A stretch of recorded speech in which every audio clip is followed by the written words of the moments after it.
¿Y cuántos dicen amén? Siéntense, por favor. Quiero titular esta enseñanza: ¿cuántas veces tengo que perdonar? Dígale que está a su lado: ¿cuántas veces tengo que perdonar?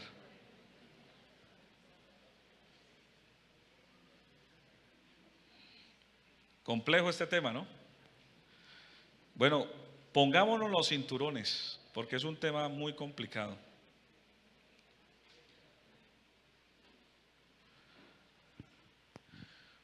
Hoy es muy normal que en medio nuestro hayan dificultades. Hoy ninguno está exento de tener algún tipo de controversia o situación incómoda o difícil, sea personal, sea familiar, sea social, en todas las áreas. Somos seres sociales y esos ecosistemas donde nos movemos, tanto en la casa como en la universidad, en el trabajo, en la misma iglesia, todo esto, estas situaciones que tenemos de convivencia, porque somos seres complejos, seres humanos, donde tenemos una cantidad de defectos y errores, lo más factible es que tengamos problemas. Vamos a tener problemas. Y esos problemas, cuando uno no logra manejarlos de una forma asertiva, pues esto va a crear una cantidad de dificultades. Y hoy uno de los flagelos que se está dando en muchas relaciones, tanto de pareja como social, como familiar, como en la iglesia y en muchas áreas de nuestra vida, se está haciendo o se está fracturando las relaciones por la falta de perdón. Para muchos de nosotros el perdonar no ha sido fácil. Al contrario, resulta que hemos sido tan heridos, tan ofendidos constantemente, que esto ha dañado nuestro corazón, ha dañado quizás la forma de vincularnos entre nosotros.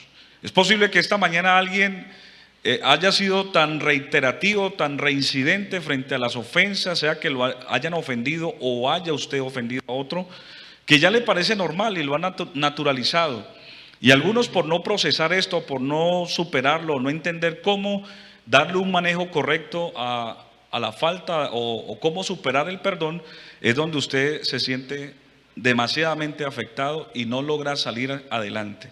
Quiero hablarles antes del perdón, cómo es el proceso para uno llegar a ser una persona capaz de perdonar. Primero que todo, yo les pregunto a los que estamos aquí y los que están en casa: ¿cuántos en algún momento en nuestra vida hemos ofendido a alguien? Levanten la mano. Allá en casa también, levanten la mano. Bueno, bájenla, por favor.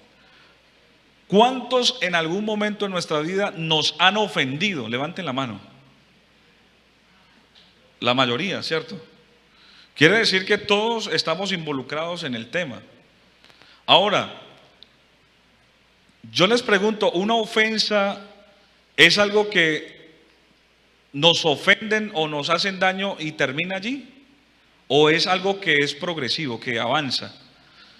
Avanza. Mire, cuando una persona no entiende que una ofensa es simplemente una semilla, la ofensa, ahorita vamos a analizarlo etimológicamente, ¿qué significa una ofensa? Una ofensa es como si fuera un cáncer, algo que es progresivo, algo que es degenerativo, es algo que avanza, es algo que puede hacer metástasis, si lo utilizamos en términos médicos. Quiere decir ofensa cuando una persona no logra resolver una ofensa. ¿Y qué puede ser una ofensa? Una ofensa está relacionada a cualquier tipo de falta o de aversión en contra nuestra. Que alguien no te miró, que alguien no te saludó, que alguien te prometió algo y no lo cumplió, que alguien utilizó una palabra no adecuada, que alguien abusó de ti, que sufriste una violación, un maltrato emocional, un maltrato físico, una promesa no cumplida. El hecho de alguien de pronto sentir comentarios o percepciones distorsionadas que haya recibido de parte de otra persona. Son muchas razones por las cuales alguien se puede sentir ofendido. Pero cuando tú no superas la ofensa pasa a otro nivel. Y el siguiente escalón o nivel, cuando alguien no supera una ofensa, es el resentimiento. El resentimiento es cuando yo ya tengo una ofensa o alguien me ofendió, pero yo no busco cómo resolverlo, pero cada vez que veo a esa persona, cada vez que me acuerdo de lo que esa persona me hizo, me siento mal. Y trae unos efectos inclusive psicosomáticos, es decir, mi cuerpo lo manifiesta. Hay gente que cuando empieza a sentir resentimiento hacia otro, es decir, empieza a sentir las manos que empiezan a sudar, empieza a tener taquicardia, su rostro cambia, empieza a incomodarse, algunos les dan náuseas, mareos. Hay personas que cuando sienten resentimiento hacia alguien, lo expresan de una forma física y también emocional. Ahora, cuando una persona tiene ese resentimiento, empieza a generalizar todo lo que es su vida en relación a lo que esa persona quizás le hizo. Dicho de otra manera, cuando una persona está resentida, su vida es afectada. Entonces, les voy a colocar un ejemplo. Si tú tienes un problema con un hermano de una congregación, en este caso específico un hermano, entonces tú cierras la puerta a tus relaciones entre hermanos, entre quizás comunión en la iglesia. Y entonces dices, no, yo a nadie le voy a hablar, a nadie le voy a contar mis cosas, solamente voy a la iglesia, entro, salgo, no me involucro, no quiero saber nada de nadie, no me quiero comprometer. Y tú haces unos bloqueos donde empiezas poco a poco a alejarte y piensas que todo mundo es igual, que todo mundo tiene esa capacidad nociva de hacerte daño, y entonces tú entras en una caparazón y empiezas a estar prevenido o prevenida con todo mundo, y cada vez que ves a esa persona que te hizo daño o te ofendió, te sientes mal, incómodo, y toda tu vida se cierra por causa de ese daño que alguien te hizo. Ahora, estimados hermanos, quiero decirles que una persona resentida no queda allí. El resentimiento lleva a la falta de perdón, donde la persona dice, no lo perdono o no la perdono. Y hay inclusive unas frases muy comunes o populares de una persona ofendida. Dice, lo mastico, pero no lo trago. Otros dicen, pues la verdad, un clavo saca otro clavo. Eso es un síntoma de una persona ofendida, que no quiere perdonar. Quiere decir que cuando una persona empieza a tener manifestaciones de odio, porque la falta de perdón lleva al odio, porque cuando yo ya no quiero perdonar o no siento perdonar a alguien, lo evito, busco la forma de escaparme, busco la forma de no ver a esa persona, de hacer bloqueos, inclusive, hermanos, desde el punto de vista psicológico, hay personas que sufren bloqueos también cuando han sentido mucho dolor o le han hecho mucho dolor, hacen esos bloqueos, y usted a veces sienten unas situaciones tan incómodas frente a esto porque dice, yo no quiero perdonar, no quiero, y por más terapia y por más consejo que le den, usted no quiere perdonar, usted asimiló una actitud así beligerante. Mire, hermano, esto es tan delicado porque al final de este mensaje les voy a contar algunos testimonios de personas que yo personalmente he tratado, he tenido acercamiento, que no han querido perdonar, y esto los ha llevado a una situación difícil, inclusive de posesión satánica. Cuando una persona tiene falta de perdón o no quiere perdonar, llega a ese extremo, puede avanzar a tener una raíz de amargura. Y la raíz de amargura es cuando una persona, su vida se amarga, es decir, su vida se vuelve un fracaso. no prospera, no sale adelante, todo lo que hace o quiere emprender termina siempre inconcluso, siempre lo deja todo a medias porque su vida gira en torno a ese problema y tienes una amargura y a todo mundo quieres comunicarle esa amargura y quieres contaminar a muchas personas. Ahora, la raíz de amargura, la amargura lleva a otro nivel y es el odio. El odio es cuando yo ya he pasado por todos estos procesos y no he querido corregir o buscar ayuda, donde yo ya siento odio por esa persona o por algo que me hicieron, donde yo ya deseo el mal, deseo que esa persona se muera, deseo que esa persona le pase algo malo, algo funesto, es decir, ya hay unas maquinaciones en mi mente frente a esa persona que me hizo daño. Y por último, el odio lleva a la muerte espiritual.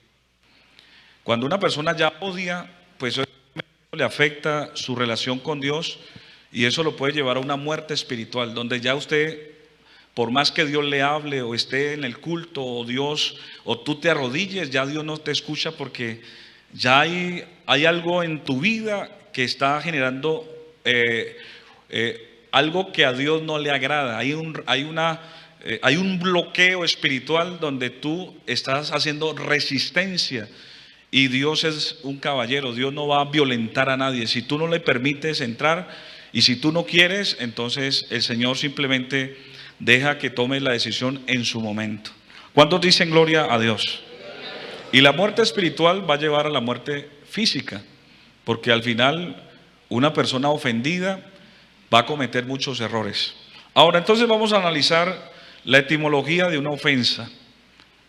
¿Sí están aquí conmigo?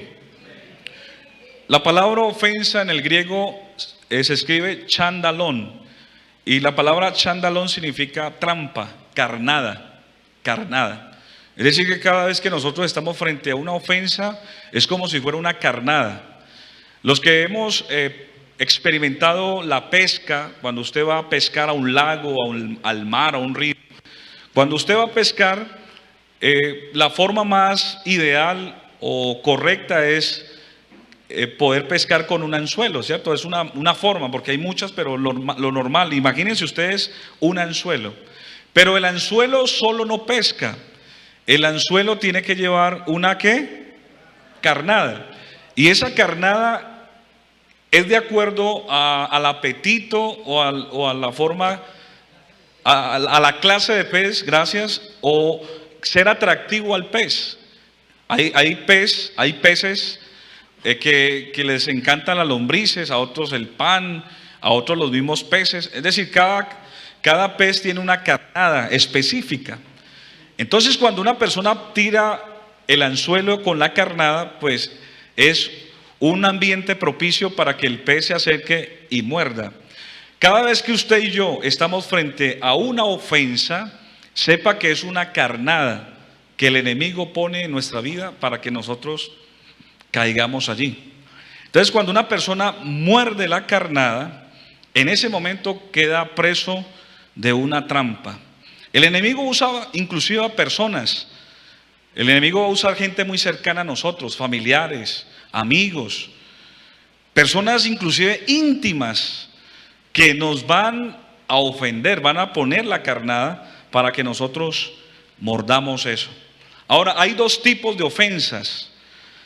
Hay aquellas que han sido tratadas injustamente, o sea, fueron injustas, pero también hay otras que han sido, digámoslo, justificadas, es decir, hemos dado nosotros motivos y pues también hemos recibido también, digámoslo, una retribución por habernos equivocado. O sea, si nos han ofendido porque nosotros mismos hemos dado pie o hemos facilitado esta situación. Ahora, si usted y yo somos débiles en algunas áreas de nuestra vida, el enemigo siempre va a estar monitoreando ese tipo de debilidades. Mire, hay personas que son muy delicadas cuando son cuestionadas o criticadas. Y a usted le duele, usted se siente cada vez que hablan mal de usted eso como que le molesta y se siente incómodo. Y inclusive a veces no están hablando de usted, pero como eso es una debilidad suya, y usted dentro de su percepción mantiene como pendiente de que nadie hable de usted, Usted empieza hasta a imaginarse que están hablando de usted. Alguien quizás lo mira y usted solamente piensa que por esa persona lo está mirando, está pensando mal de usted. Pero el problema es suyo. Pero usted en su percepción está a la expectativa de que, mire, si me está mirando cómo estoy de gorda, cómo estoy de gordo, mire. Me está mirando porque estos días no he venido al culto. O me está mirando porque, y empieza usted a asociar una cantidad de cosas que no son reales. Pero usted, esa es su debilidad y esa es un área débil suya que en todo momento el enemigo va a aprovechar para hacerle daño. Hay personas que les cuesta o se ofenden con facilidad por detalles, cosas simples. Y el enemigo, cada vez que usted tiene un área débil y es una persona muy susceptible o vulnerable frente a algo, sepa de que el enemigo siempre lo va a atacar por allí. Y algunos dicen, no, la solución es irme, huir.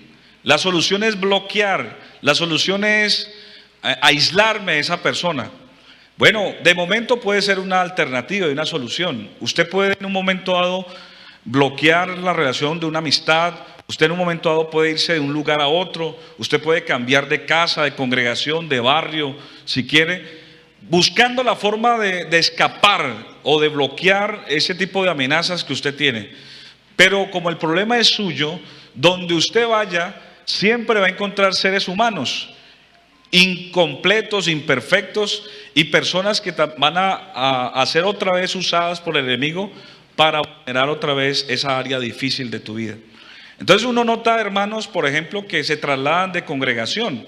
Hay gente que dice, no, yo me voy de esta iglesia porque en esa iglesia hay murmuración, hay esto y aquello, y se van a otra iglesia y resulta que ese espíritu de murmuración usted lo lleva ahí en la maleta. Entonces, cuando usted llega a la iglesia, ese espíritu de murmuración otra vez se le instala al lado suyo y en cualquier momento va a salir allí.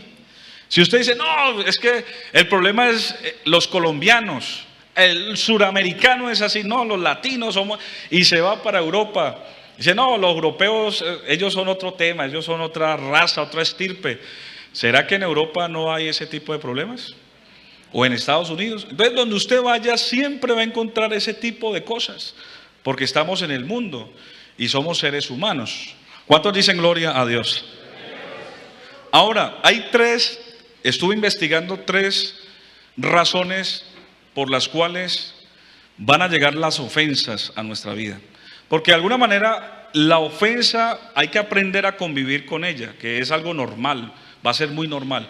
Pero también tiene 3 propósitos grandes si usted toma esa actitud correcta. Porque si usted es una persona que se deja victimizar y que en todo momento se deprime, se desanima porque lo mantienen ofendiendo, pues usted no va a superar la prueba. Pero si usted dice, bueno, voy a entender por qué es que siempre me pasa lo mismo, por qué me llegan ofensas a mi vida o por qué cuando llega una ofensa a mi vida, ¿por qué me siento tan mal? Voy a encontrar el propósito. Mire, 3 razones por las cuales yo estuve analizando que pueden ser importantes las ofensas.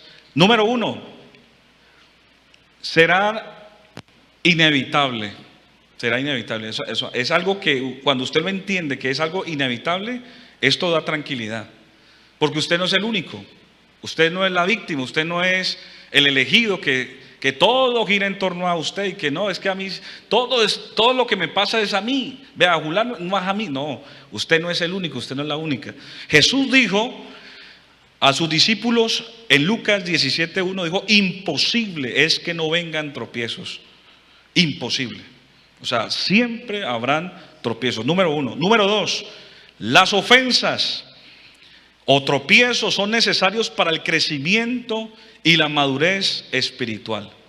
Siempre habrán Judas en nuestra vida. Yo les pregunto, ¿Judas era importante en el grupo de los discípulos? Si Judas no hubiese existido, ¿qué hubiese pasado con la muerte de Jesús? Si hubiese cumplido.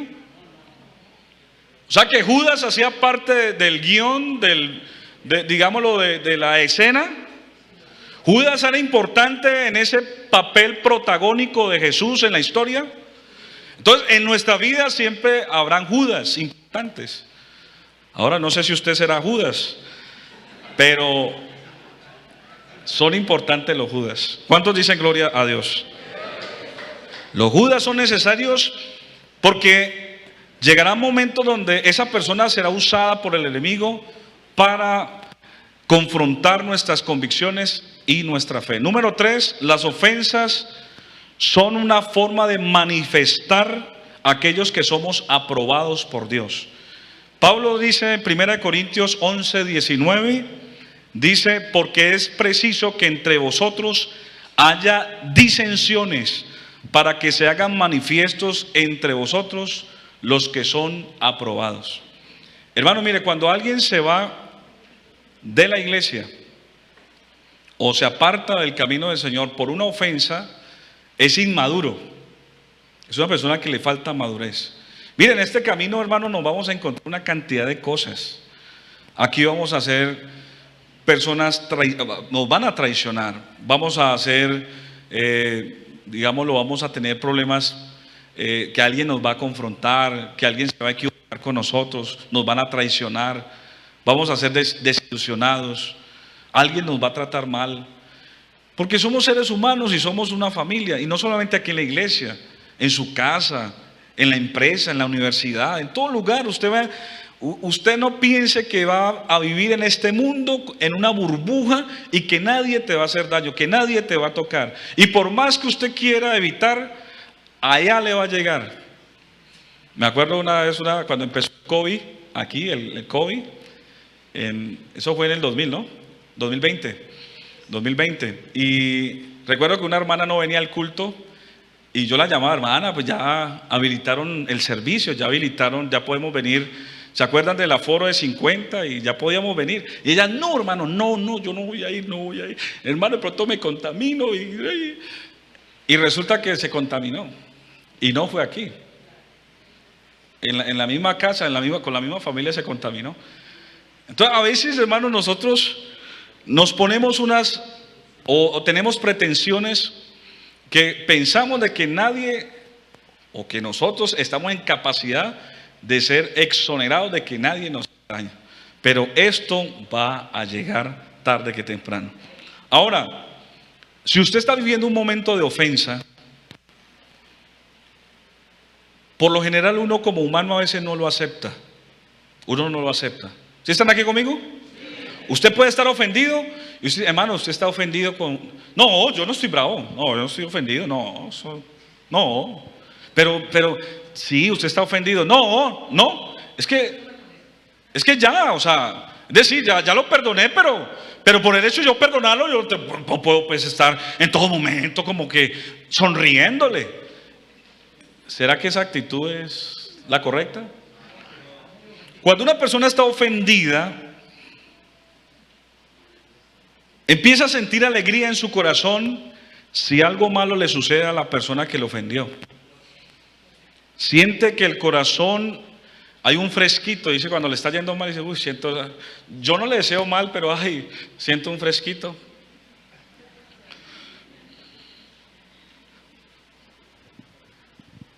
Cuando una persona está ofendida, le cuenta a todo el mundo lo que le hicieron. Es decir, que cualquier tema de conversación sale a relucir el problema. Y estamos hablando y ¿cómo te parece que el sinvergüenza de mi marido salió con esto y esto y esto? Y a veces no es el tema, pero lo saca. Están hablando de otra cosa y dice: ¿cómo te parece que en la iglesia el pastor tal cosa?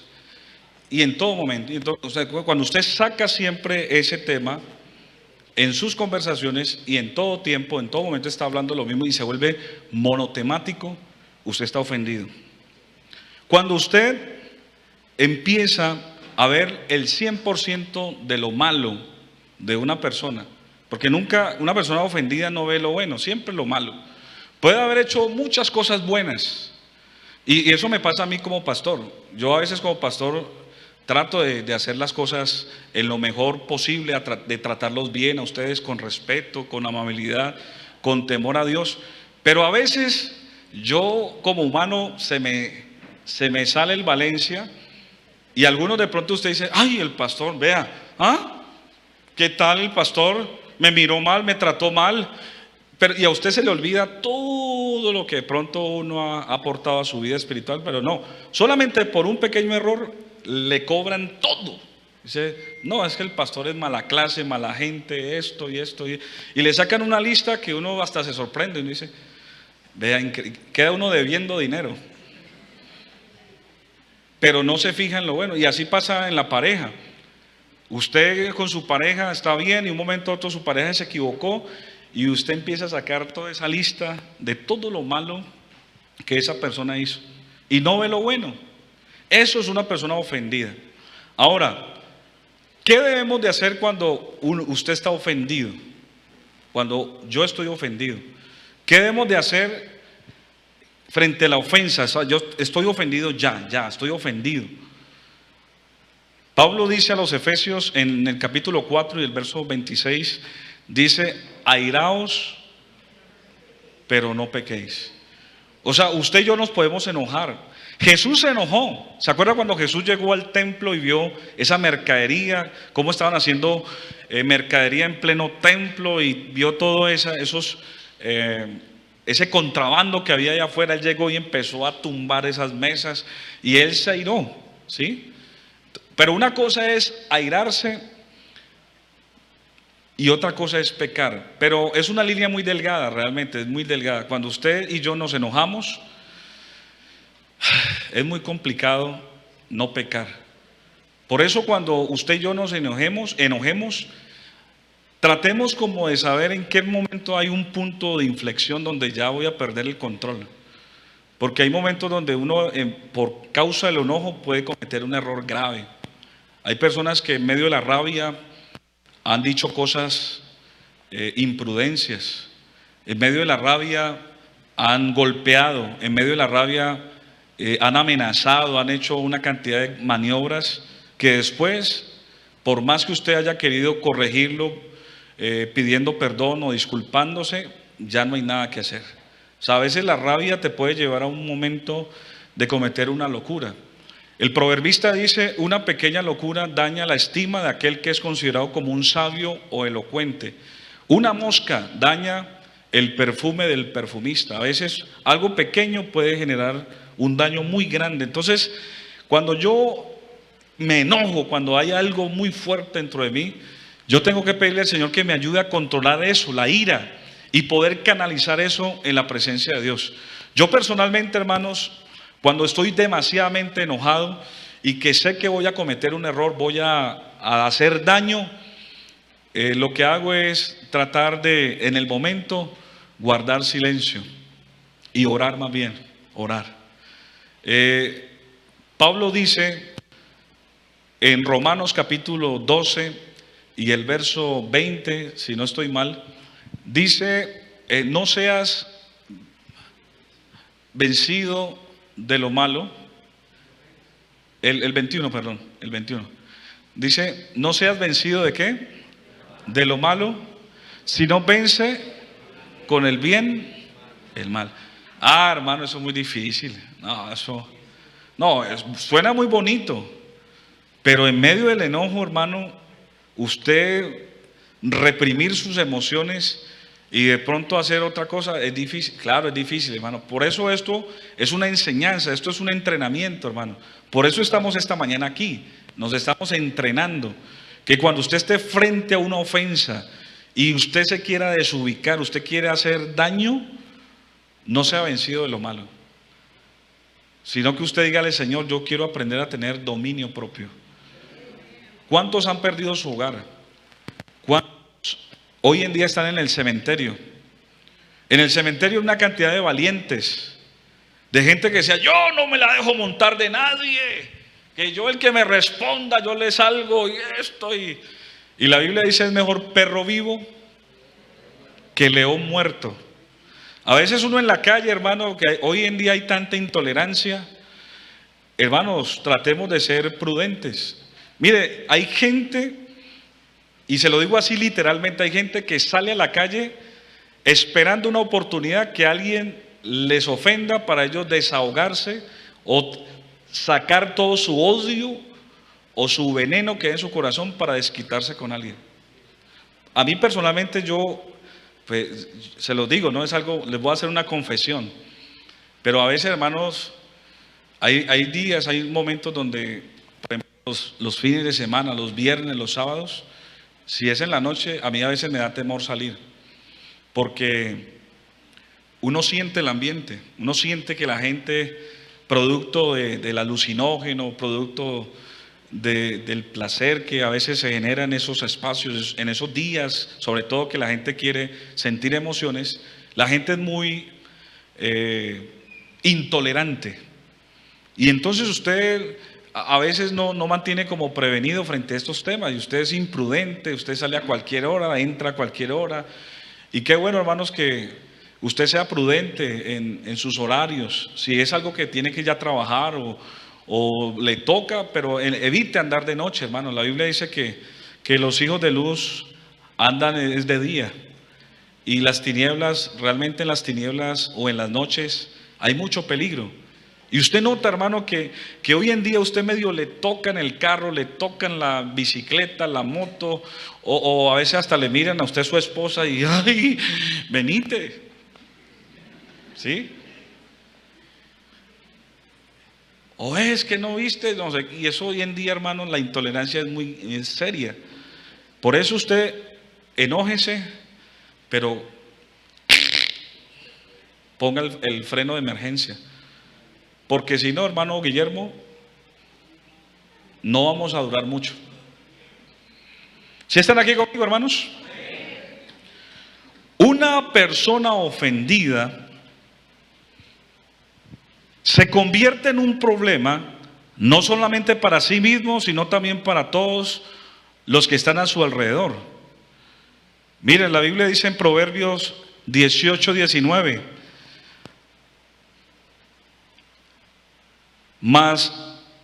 yo tengo aquí una versión moderna, pero nueva versión internacional, pero quiero que la leamos aquí, el 19. El hermano ofendido es más tenaz que una ciudad fuerte, y las contiendas de los hermanos son como cerrojos de alcázar. Les explico. Mire, uno puede tener un problema con una persona, quizás una persona desconocida. Usted y yo podemos tener un pleito con una persona desconocida, y de pronto hasta por miedo uno dice, no, dejémoslo así, tranquilo, dejémoslo así. Y hasta ahí quizás avanza. Pero cuando usted tiene un problema con alguien cercano, conocido, el hermano, la sangre, el congénere, el coterráneo, el compatriota, hermano, eso es más complejo de resolver. ¿Sí o no? En este momento lanzaron un programa nacional, la Iglesia Pentecostal, a través de misiones nacionales, y es alcanzar a todos los descarriados de Colombia, a todos los que se han apartado de la Iglesia Pentecostal en todos los años. Según las estadísticas, estamos hablando que pueden haber hasta 2 o 3 iglesias actuales, o sea, hablando del grupo. Y nombraron al hermano Orbelín Hermida, va a ser el líder de este proyecto. Y ellos me comentaban, el hermano Fernando me hablaba de que invirtieron en una empresa encuestadora, hicieron una encuesta real y profesional de las personas que se habían ido por alguna razón de la iglesia. Y hermanos, sorprendente el diagnóstico que arrojó eso. El hallazgo fue que en el número 1, las personas que se habían ido de la iglesia, número 1, por enfriamiento, o sea, se fueron enfriando. Fueron enfriándose poco a poco, dejaron de venir al culto, de escuchar la palabra, dejaron de servir al Señor y se fueron. Eso es lo más normal que pasa. Pero el segundo ítem es una cosa interesante, y es problemas entre los hermanos y pastor. Imagínense. Y uno no lo creería, pero es así. A veces, mire, entre hermanos hay un problema entre un hermano, una familia, y ya muchos se van, se fueron, o se amargan, o se les daña su vida espiritual. y ya viene al culto y es pensando en el hermano o en la hermana o en la familia tal, y usted ya se dañó el ambiente y muchos se van. Por eso, hermano, este tema es un tema que usted y yo tenemos que llegar a la madurez y saber de que es inevitable, vamos a tener problemas entre nosotros.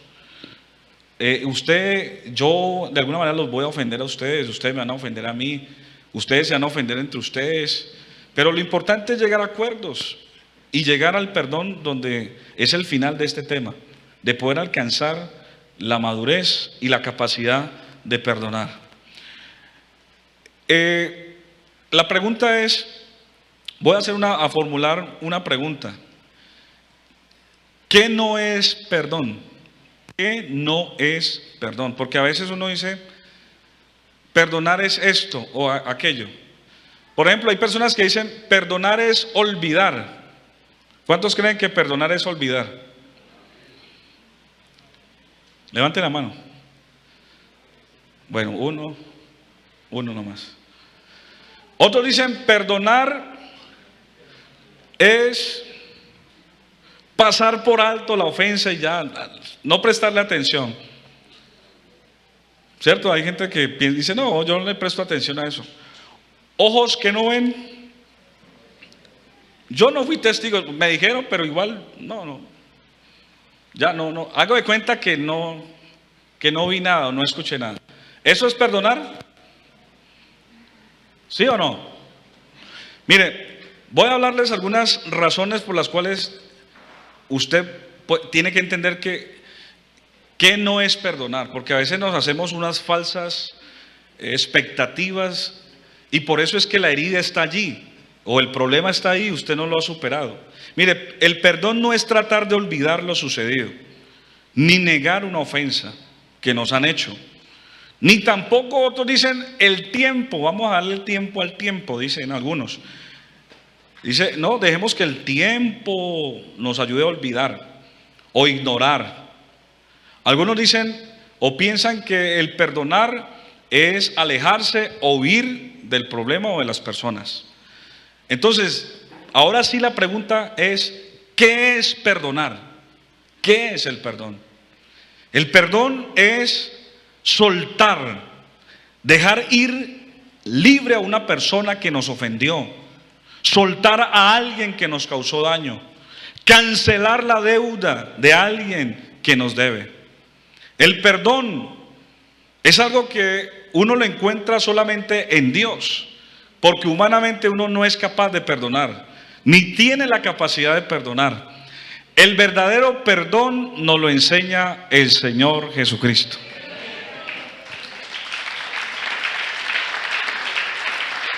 Amén.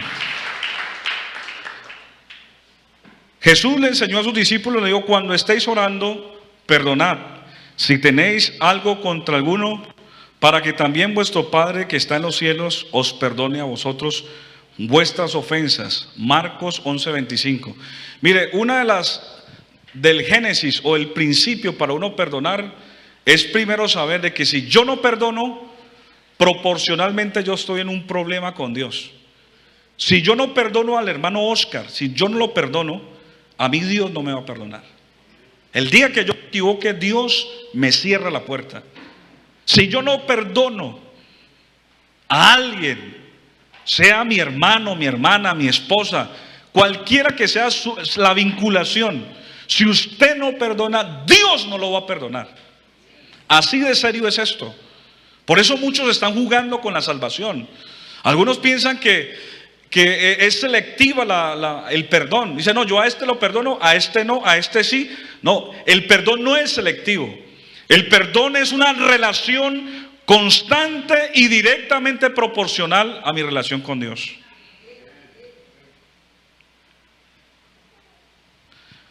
La pregunta que Pedro le hizo a Jesús, le dijo, Señor, ¿cuántas veces perdonaré a mi hermano que peque contra mí?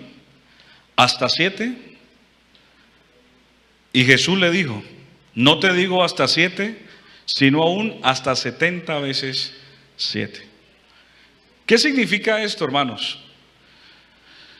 Si usted multiplica 7 por 7 o 70 por 7, ¿cuánto da? 490. 7 por 70, 7 por 70, ¿cuánto es, hermano Breiner? 490.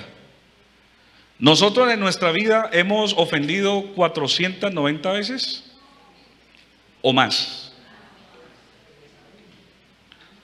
O más, ¿cierto? O sea, a muchos ya se nos acabó el presupuesto, digámoslo así, ¿verdad? ¿Será que Jesús se refería a una multiplicación, a un cupo?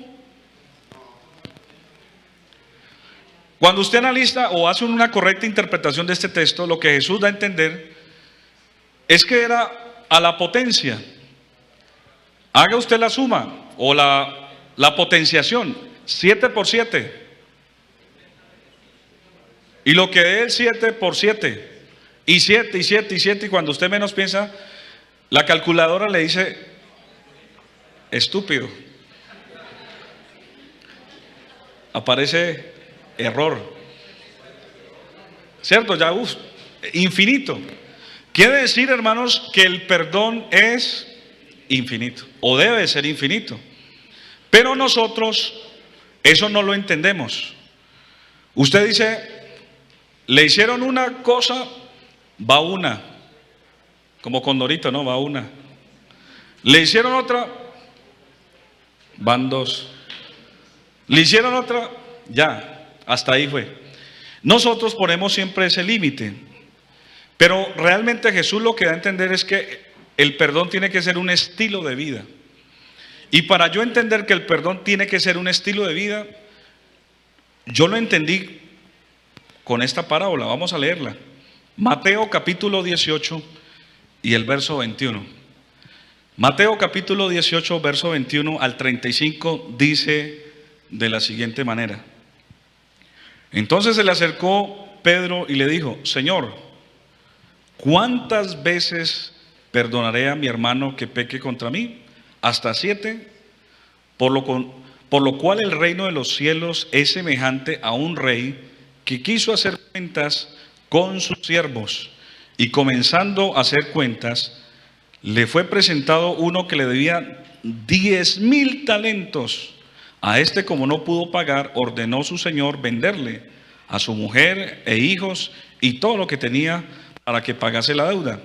Entonces aquel siervo postrado le suplicaba diciendo, Señor, ten paciencia conmigo y yo te lo pagaré todo. El señor de aquel siervo, movido a misericordia, le soltó y le perdonó la deuda. Pero saliendo aquel siervo, halló a uno de sus consiervos que le debía 100 denarios. Y haciéndolo de él, le ahogaba diciendo, págame lo que me debes. Entonces su consiervo, postrándose a sus pies, le rogaba diciendo, ten paciencia conmigo, yo te lo pagaré todo. Mas él no quiso, sino que fue y le echó a la cárcel hasta que pagase la deuda. Viendo sus consiervos lo que pasaba, se entristecieron mucho y fueron y le refirieron a su señor todo lo que había pasado. Entonces llamándole su señor le dijo, siervo malvado, toda aquella deuda te perdoné porque me rogaste. ¿No debías tú también tener misericordia de tu consiervo como yo tuve misericordia de ti? Entonces su señor, enojado, le entregó a los verdugos hasta que pagase todo lo que le debía. Así también mi Padre Celestial hará con vosotros, si no perdonáis de todo corazón cada uno a su hermano, ¿qué? Sus ofensas. Les resumo y les parafraseo esta parábola que Jesús menciona. Habían dos deudores, o sea, dos personas que debían dinero a un señor. Uno debía, ¿cuántos denarios? 10,000 talentos, 10,000 talentos. Y otro debía 100 denarios. Si hacemos la conversión, 10,000 talentos, yo hice más o menos la conversión, eso es impresionante, hermano, era 14.5 billones de dólares. O sea, si eso lo cambiamos, eso lo hacemos el cambio, la transformación en dólares, más o menos esas 10.000 talentos eran 14.5 billones de dólares. ¿Habrá alguien aquí que tenga ese dinero? ¿Sí? Para comprar este templo. Yo les pregunto, ¿era una deuda fácil de pagar? Hermano Jairo, ¿era fácil pagar 14.5 billones de dólares? No, ¿cierto? Y el otro tenía otra deuda, eran 100 denarios. 100 denarios. ¿Cuánto vale un denario? Era el valor de un día de trabajo. Y eran 100. O sea, hoy en día sería ¿cuánto? ¿Cuánto? Unos 5 millones, $1.000. O sea, el uno debía 14.5 billones de dólares y el otro debía $1.000. Entonces, el que debía 14.5 billones de dólares, el jefe lo mandó a llamar. Dijo: mi hijo, se cumplió el tiempo, necesito que me pague los 14 punto y algo billones de dólares. Págueme. Y el tipo empezó a rogarle: no, yo no tengo cómo pagarle eso. Y la prenda de garantía eran los hijos, era la familia, o sea, iban con todo, hasta con el perro, supuestamente, como hoy en día pasa, ¿no? Y el tipo llegó y se le humilló, se le tiró al piso, le dijo: no tengo cómo pagarte, ayúdame, no tengo dinero, no quiero que te lleves a mi familia tampoco, ayúdame por favor. Y dice la Biblia que lo movió a misericordia y le dijo: bueno, está bien, te perdono esos 14.5 billones de dólares. ¿Qué tal, hermano, que usted y a mí nos perdonen una deuda de esas? Impresionante, ¿cierto? ¿Será que uno sale: ay, me perdonaron 14.5 billones de dólares? ¿Será que uno sale? ¿Cómo saldría, hermano Jorge? ¿Cómo saldría usted después de salir de un cuarto frío? Imagínense usted unos tipos empistolados ahí ya listo para torturarlo, y el jefe le dice: váyase, no me debe nada. ¿Cómo saldría usted? A ver, ¿cómo saldría?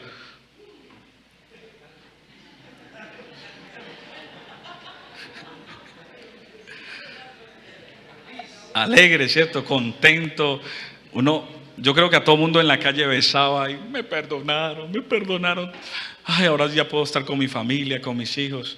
Ustedes se imaginan el gozo, hermano, impresionante. Pero resulta que en medio de esa euforia, de ese gozo, se encontró a un paisano, un amigo, que le debía $1.000.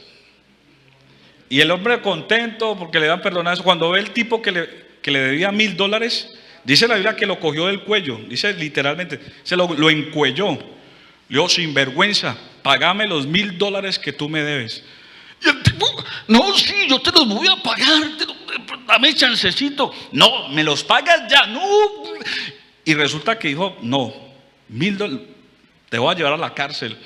Y lo metió por $1.000 a la cárcel. Y resulta que la noticia le llegó al patrón. Y le dijeron: jefe, ¿cómo le parece que ese sinvergüenza que usted le perdonó la vida, le perdonó no matarle la familia y le perdonó esa deuda de 14.5 billones de dólares, se encontró un paisano, un amigo que le debía $1.000 y no solamente le pegó, sino que lo tiró a la cárcel? ¿Usted qué opina? Dijo: tráiganlo. Sí, así dice, tráiganlo. Uy, no, terrible. Qué susto, ¿cierto? Tráiganlo. Y miren lo que dice. Le dijo: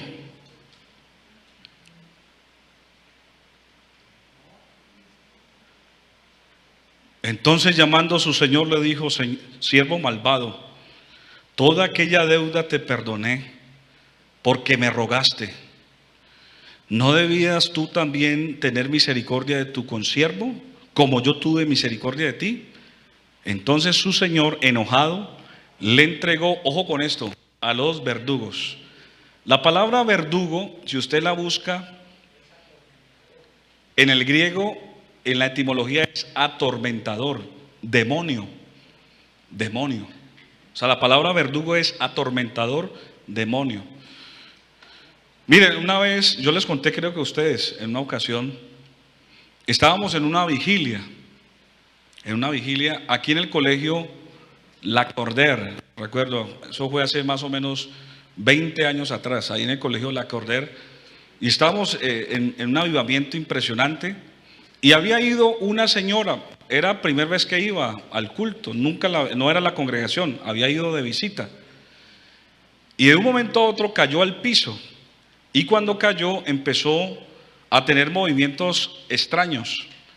Como yo era líder en ese momento, yo estaba pues pendiente de todo y yo le dije a los hermanos que siguieran cantando a los músicos, y con un par de líderes cogimos a la señora de manos y pies y nos la llevamos a un salón, porque la señora se estaba golpeando la cabeza y estaba haciendo pues un espectáculo. Entonces la neutralizamos y la llevamos a un cuarto pequeño, y estando allí, efectivamente un demonio se le había incorporado, tenía un demonio.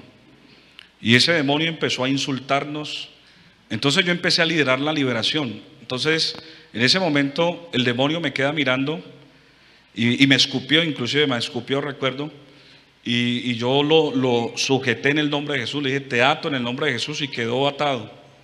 Y cuando quedó atada, que esa señora, pues en el cuerpo de esa señora se sentó. Entonces yo le dije, espíritu malo, vas a salir de este cuerpo ahora. Entonces el demonio me habló a través de la señora y me dijo, este cuerpo me pertenece, yo de aquí no me voy. Y le dije yo, te tienes que ir ya. Y empezó a burlarse y me dijo, ella me busca, ella me desea, ella me anhela. Entonces en ese momento yo no quise hablar más porque con los demonios no hay que hablar mucho. Entonces le di la orden que se fuera. Y cuando le invoqué el nombre de Jesús que se fuera, el demonio la soltó, ella cayó y empezó ya a incorporarse. Cuando ella empieza a reaccionar, ya era ella consciente. Ella nos dijo, ¿qué pasa? ¿Dónde estoy? ¿Qué está pasando? Entonces yo aproveché y le dije, señora, mira, ¿cómo es tu nombre? Me dijo el nombre. Yo le dije, mira, en este momento tú tienes un problema muy delicado. Empecé a preguntarle algo sobre su vida. Entonces recuerdo que mientras le estaba preguntando, yo le dije, el Espíritu Santo me iluminó y yo le dije, ¿cómo es tu relación con tu mamá? Y cuando le dije eso, ¿cómo es tu relación con tu mamá? Automáticamente se incorporó así otra vez, cerró los ojos y otra vez se le incorporó ese demonio y empezó a burlarse. ¿Sí ves? Ella me anhela. Y hermano, y empezamos a luchar otra vez con ese demonio, y era impresionante porque eran las 2 de la mañana y eran casi las 5 de la mañana y no pudimos, porque cada vez que el demonio salía, llegó un momento que como a las 5 de la mañana, sí, ella llegó y se incorporó, era ella. Y yo le dije, mira, ¿tú tienes algún problema con tu mamá? Y ya, pero entonces en el momento empecé a invocarle el nombre de Jesús. Yo le dije, tienes ato al espíritu que le está atormentando y quiero que tú hables, quiero que tú hables. Y ella con fuerza empezó a decir, sí, yo odio a mi mamá, yo la odio, mi mamá me abandonó, mi mamá me hizo mucho daño. Y empezó a hacer una catarsis. Y yo le dije, mira, esta es la oportunidad para que perdones a tu mamá, así ella no esté aquí, así ella se haya muerto, así haya hecho lo que sea, pero necesito que tú perdones a tu mamá, porque en este momento hay una influencia que te quiere destruir, es un espíritu de odio que se está metiendo en tu vida y necesitas ser libre. Y llegó un momento que esa mujer dijo, no, yo no la perdono. Y quedó poseída, hermano. Nosotros no pudimos liberarla. Por eso, esa palabra atormentador, hermanos, eso es delicado. Cuando uno no quiere perdonar, cuando una persona no quiere reconocer que hay algo que está en su corazón que le está haciendo daño, tarde que temprano usted va a tener problemas. Mire, y termino con esto. Tuve un caso de una señora que le diagnosticaron un cáncer de garganta. Una mujer joven, sana, saludable, deportista. No tenía ningún tipo de antecedente hereditario para tener ese tipo de enfermedad. Y empezó a tener un cáncer en su garganta. Y cuando iba al médico, los médicos le hacían el chequeo y le decían, pero es extraño porque tú no hay antecedentes familiares, tienes buenos hábitos. Y de un momento a otro ese cáncer tan extraño. Resulta que ella dejó de hablarle al esposo. Y el esposo hubo una infidelidad. Y en esa infidelidad ella tuvo un bloqueo con su esposo. No le hablaba, no lo trataba. Empezaron a convivir solamente como un par de amigos, de hermanitos en casa. Pero ella dejó de hablarle. Y de un momento a otro el cáncer se le manifestó en la garganta. Me acuerdo que yo hablé con ella, yo le dije, mira, porque los médicos decían, es extraño, o sea, no entendemos ese cáncer. Y de un momento a otro nos contactamos. Yo me acuerdo que yo fui a su casa, oramos, pero antes de orar yo le dije a ella, mira, el problema, cuando ya conocí el caso, me di cuenta, yo le dije, no, el problema tuyo es falta de perdón. Tú tienes que perdonar a tu esposo, tú tienes que hablar con tu esposo. Así no quieras vivir con él, así no quieras ya tener relación con él, lo que sea, pero tú tienes que perdonarlo y hablar con él. Recuerdo que ella entendió. Y este caso terminó mejor porque ella pudo perdonar a su esposo y pudo recuperarse de ese cáncer, salió de ese cáncer.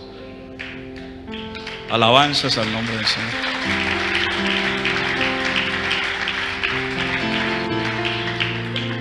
La pregunta es, ¿de qué nos perdonó el Señor? De la condenación eterna, del juicio eterno. Usted y yo estábamos muertos en delitos y pecados. Usted y yo no podíamos pagar la deuda de todo el daño que hicimos, hermanos. Usted y yo merecíamos el infierno, la muerte. Merecíamos estar en una prisión de maldad, siendo torturado por los demonios. Muchos de nosotros estamos sin Dios, sin esperanza en este mundo. No teníamos cómo pagar la deuda con nuestro Dios. Pero Él, que es rico en misericordia, con su gran amor con que nos amó, nos perdonó de nuestros pecados por su sangre. Él pagó la deuda y nos declaró inocentes. Hermanos, y si el Señor nos perdonó, si el Señor pagó una deuda impagable por nosotros, ¿por qué nosotros no podemos perdonar a nuestro hermano? ¿Por qué tú no puedes perdonar a tu pastor? ¿Por qué no puedes perdonar a tu hermano que vive contigo? ¿Por qué no puedes perdonar a tu esposa? ¿Por qué no puedes perdonar a tu esposo? ¿Por qué no puedes perdonar a alguien que te ofendió? Si el Señor te ha perdonado tantas cosas y te sigue perdonando. Pero si tú no perdonas, no vas a ver la misericordia de Dios. Por eso hoy Dios le habla a alguien a tiempo, que pueda salir de esa trampa que el enemigo le ha puesto, donde vives, llevas muchos años enganchado en un veneno, en una trampa, donde el enemigo te lleva, te trae y ha hecho cantidad de cosas contigo y te ha hecho daño porque no has querido perdonar.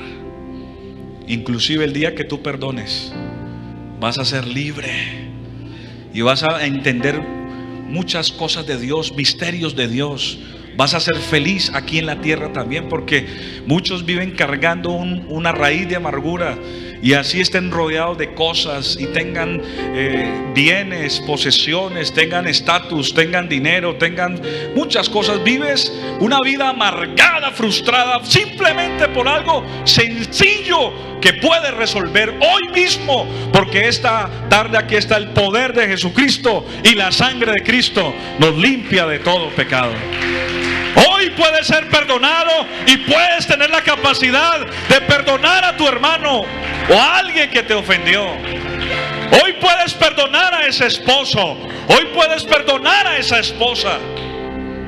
Porque a veces es como un fantasma, esa ofensa que sale en todo tiempo.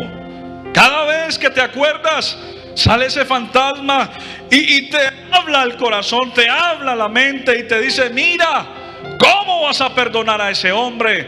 ¿Cómo vas a perdonar a esa mujer que te hizo daño? ¿Cómo vas a perdonar a esa persona que abusó de ti, de tu confianza? ¿Cómo ¿Cómo vas a perdonar a alguien que ha sido tan reincidente contigo? ¿Cómo lo vas a perdonar? Bueno, aquí está el poder de Jesucristo, y Él sí puede, Él tiene la capacidad de colocar el querer como el hacer por su buena voluntad. Tú puedes acercarte a Él y decirle: Señor, yo humanamente no puedo, pero tú puedes darme esa fuerza, tú puedes darme esa capacidad de soltar, de cancelar y de echar a la profundidad del mar ese daño que me hicieron, para nunca más acordarme de ella. Hermano, aquí está el Espíritu Santo. ¿Cuánto lo pueden sentir esta mañana? Aquí está el Espíritu Santo. Y uno de los atributos de Jesús es que Él es perdonador. Yo quiero invitar a alguien esta mañana que quiera venir aquí al altar y decirle: Señor, dame el poder, la capacidad para perdonar a alguien que de pronto usted tenga algo pendiente. Mire, no se sienta mal, esto es de valientes, porque de aquí dependen muchas cosas de su vida, de su hogar, de su salud, inclusive de su vida espiritual. Dependen de usted aprender a tener la capacidad de perdonar a alguien. Yo quiero invitar a alguien, mientras Janiel me ayuda a cantar una canción alusiva a este momento, quiero invitar a alguien que quiera venir aquí al altar y decirle: Señor, yo quiero aprender a perdonar. Yo quiero que tú me des la capacidad de perdonar. Estén en sus pies, por favor. Y si alguien quiere pasar, puede hacerlo en casa. Si alguien está sintiendo el poder de Jesucristo y de esta palabra, también lo puede hacer en casa. Oh, aquí está el Señor, hermano. Aquí está el Espíritu Santo. Aquí está el Señor. Usted tiene que decirle: Señor, he sido víctima, me han ofendido, me han hecho mucho daño. Tengo heridas, tengo marcas, tengo cosas del pasado, de mi niñez. Tengo cosas que me han hecho personas muy cercanas, muy queridas, pero no he podido superarlas. Hoy el Señor está aquí. Yo quiero invitar a alguien. Yo siento que hay alguien que está allí luchando. Este llamado lo hace el Señor. Y cuando uno se acerca, hermano, cuando uno llega a los pies del Señor, uno siente esa liberación, uno siente el perdón, uno siente cómo esa cadena se rompe. Y uno empieza a ver las cosas diferentes. Uno empieza a ver la familia diferente, empiezas a ver todo diferente. Mientras entona esa canción los hermanos, adore al Señor, hable con el Señor allí donde está. Dígale: Señor, ayúdame, dame la capacidad de perdonar. Dame la capacidad de perdonar a mi prójimo, a mi madre, a mi padre, a mi hijo, a alguien que le he hecho daño.